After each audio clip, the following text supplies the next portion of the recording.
Bonjour à tous, bienvenue pour ce nouvel épisode d'itinéraire d'un joueur Nightwatch, épisode 1. Alors aujourd'hui au programme, je vais vous présenter les grandes lignes directrices de toutes les factions jouables actuellement dans le jeu, ceci afin de vous permettre de choisir votre armée de cœur, de choisir les unités. Alors même si dans cette vidéo ce ne sera pas le détail de ces armées, mais en tout cas j'espère pouvoir vous donner les lignes directrices de ces armées afin de vous permettre de choisir, comme je le disais. Donc voilà, je vous propose de faire cela juste après ce petit générique.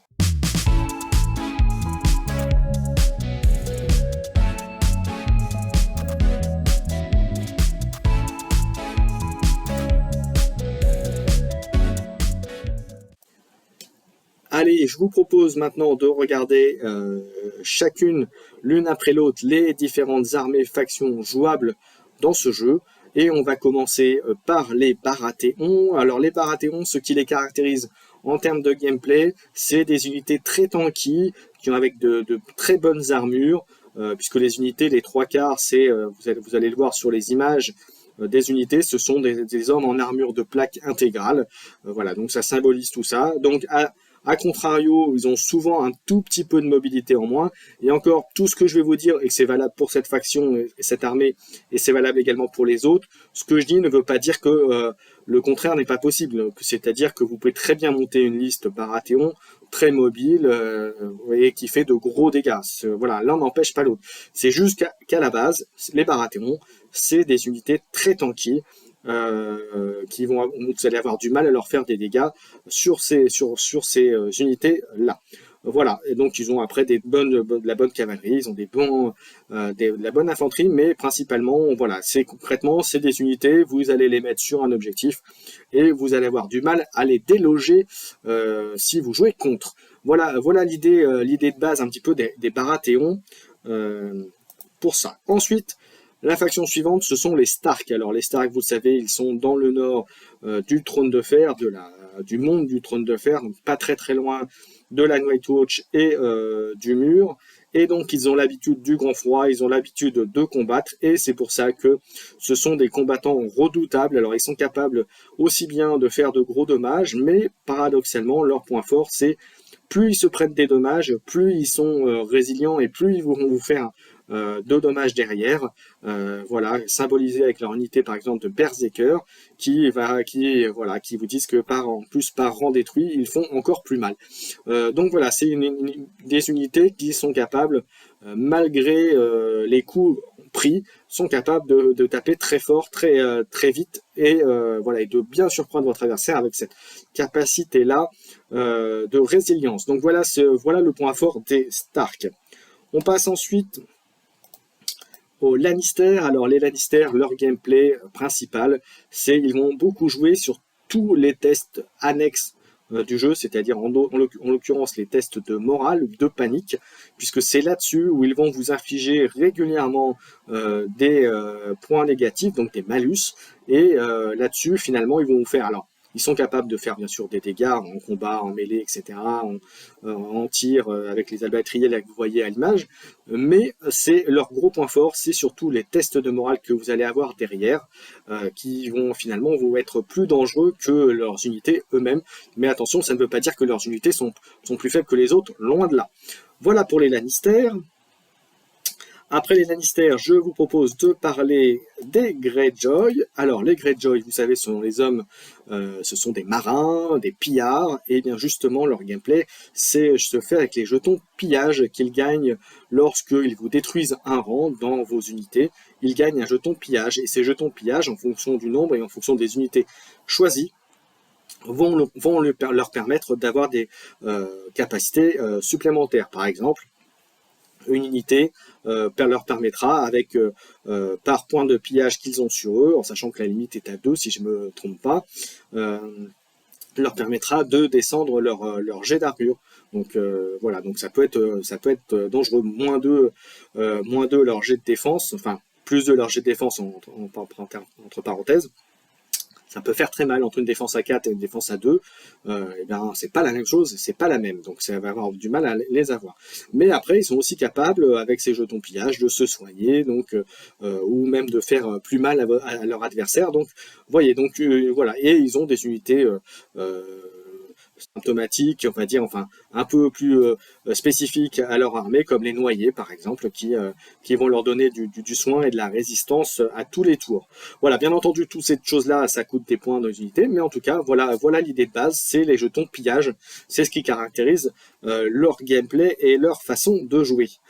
Ensuite, armée suivante, on va parler des Targaryens, les anciens seigneurs du trône de fer. Donc, comme vous le savez, symbolisé dans le film avec les dragons, là c'est exactement le cas.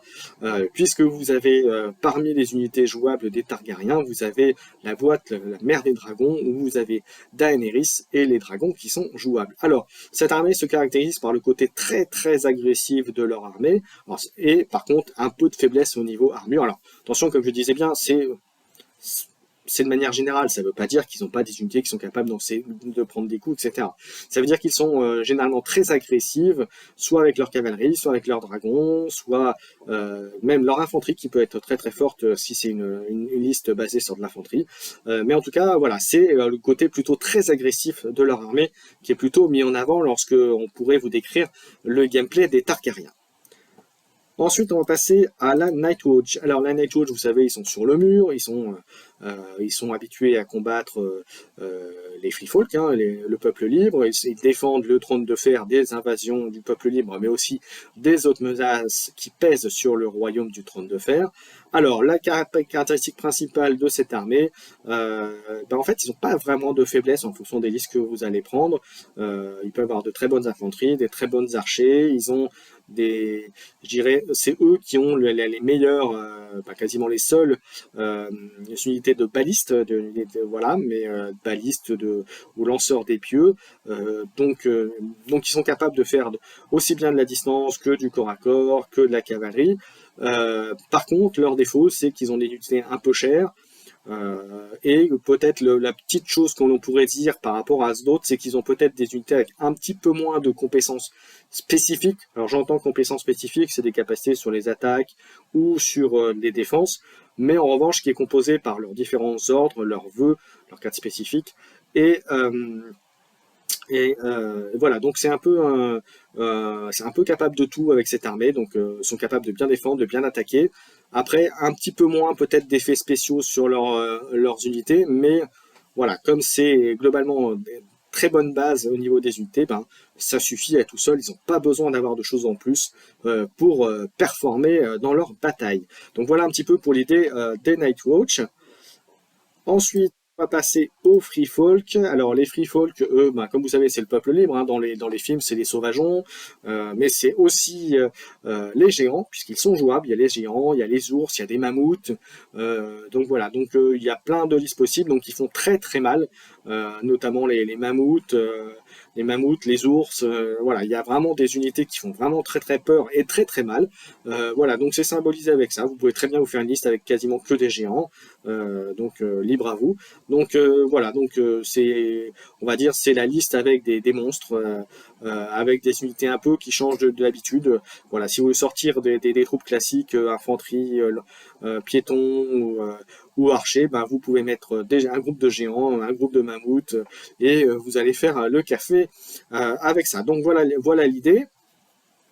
Et enfin, la dernière armée, qui n'est pas vraiment une armée, mais qui peut jouer tout seul, est symbolisée par la maison Bolton, c'est les neutres, puisque les neutres, ce sont des unités, à part les Free Folk, qui peuvent se joindre à toutes les autres armées, qui peuvent donc se rejoindre, à la seule condition, si vous les mettez dans une armée classique, hors neutre, c'est de ne pas dépasser plus de 50% d'unités neutres. Mais sinon, vous pouvez les jouer en tant que faction spécifique, donc les neutres, et donc avec les unités Bolton qui caractérisent une bonne partie des unités disponibles, pas que, bien sûr. Mais donc voilà, c'est une unité, donc des unités qui sont généralement pas chères, qui ont des bonnes combos, qui ont des bonnes capacités, mais voilà, donc c'est un peu il y a des très bonnes unités, notamment les Flamemen qui font Voilà, après il y a d'autres, il y a des unités type derviche un peu qui sont pas mal aussi. Vous avez aussi des attachements, puisqu'il y a aussi comme je dis, vous pouvez les jouer en faction à part, ou même vous pouvez utiliser les attachements, donc les troupes que vous pouvez joindre à vos unités infanterie ou cavalerie. Donc voilà, il y a aussi de très bons là-dedans.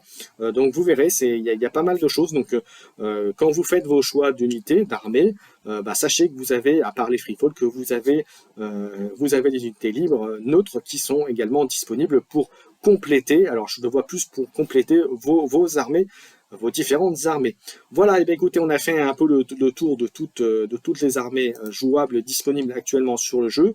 J'espère que ça vous servira à faire un petit peu un choix, en sachant que ça reste très général, hein, bien entendu, mais sachez également qu'il y aura des vidéos spécifiques à chaque faction, avec un détail des unités, des attachements, des commandants, des cartes tactiques disponibles, mais là, déjà, c'était pour dégrossir un petit peu chacune des factions, pour vous donner une idée un petit peu du gameplay générique, on va dire, de l'armée, même si encore une fois, chaque armée, vous pouvez la jouer d'une façon ou d'une autre, il y a plusieurs choix à l'intérieur, il y a plusieurs types de jeux, et c'est tout l'intérêt et toute la richesse de ce jeu, puisque malgré le nombre d'unités qui peut paraître peu par rapport à chaque faction, mais il faut savoir qu'il y a en général facilement 6 à 7 unités disponibles par faction. Si on rajoute en plus les unités neutres, pareil, à peu près pour le même nombre, vous voyez, sans oublier les attachements, vous voyez qu'il y a, et les commandants bien entendu, vous voyez qu'il y a énormément de choses possibles, donc à faire, à tester, à jouer. Donc voilà, écoutez, j'espère que cette vidéo vous a plu. N'hésitez pas à liker, bien sûr à vous abonner, voilà, et puis rendez-vous bientôt pour une prochaine vidéo, et je pense qu'on attaquera par la première faction, et bien sûr ma faction à moi, c'est-à-dire les Nightwatch. Allez, je vous donne rendez-vous à très très bientôt sur la chaîne. Ciao ciao.